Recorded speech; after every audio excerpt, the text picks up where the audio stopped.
This is in England. I dated my ex for about 2 months.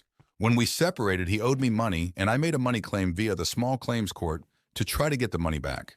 It was judged in my favor by default, and the ex-partner had to pay me back, through gritted teeth and after threatening me with being reported to the police.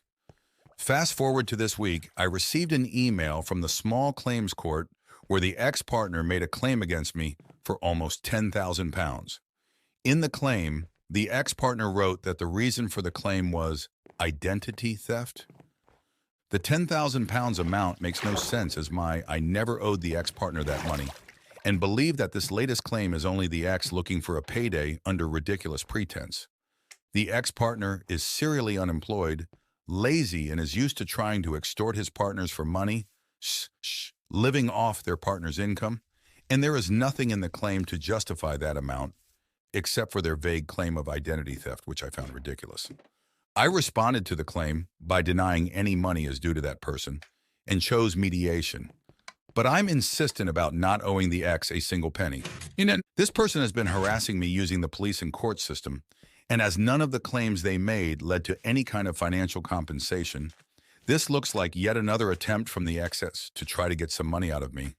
In the response, they wrote that since they had met me, they had been suicidal, implying I caused their depression and suicidal thoughts.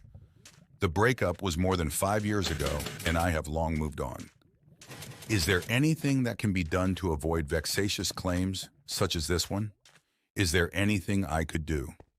I already reported to the police that I didn't want to receive any more contact from that person, but was told that since the correspondence is from the small claims court service, this isn't a direct contact. Thanks in advance for your help.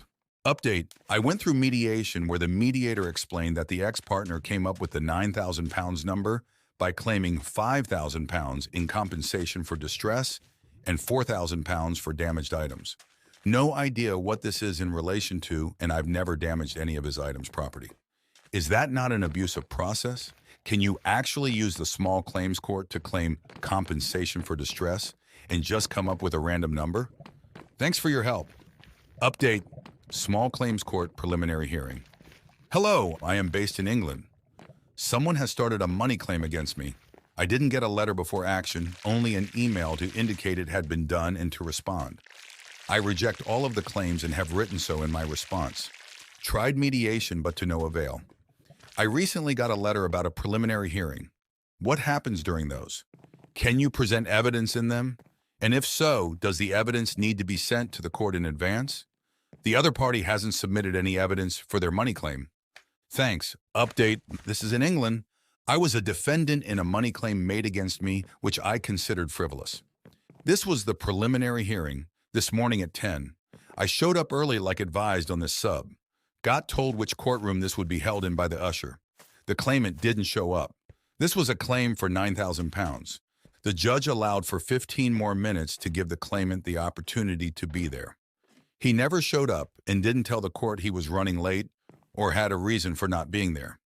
As I set out in my response, I was asked to set out my defense, which I did. The judge reached a verdict. He struck out the claim entirely for abuse of process. He said there was no evidence presented to support the claim and its monetary value, and that there was no chance it would be successful. He highlighted that it was my defense in the particular of the claims which made him reach that conclusion, and not just the no-show. Thank you to everyone who answered my questions and who advised me on this. I went into this process slightly worried as I had never been to court before, and obviously, even though the claim had no merit, I was still extremely concerned. The thought of having to pay anything to that person made me kind of sick. I had to miss half a day of work because of this. Would it be possible to claim the missed earnings? Edit: Never mind. Best to quit while ahead. Thanks again for your help. Please like and subscribe for more.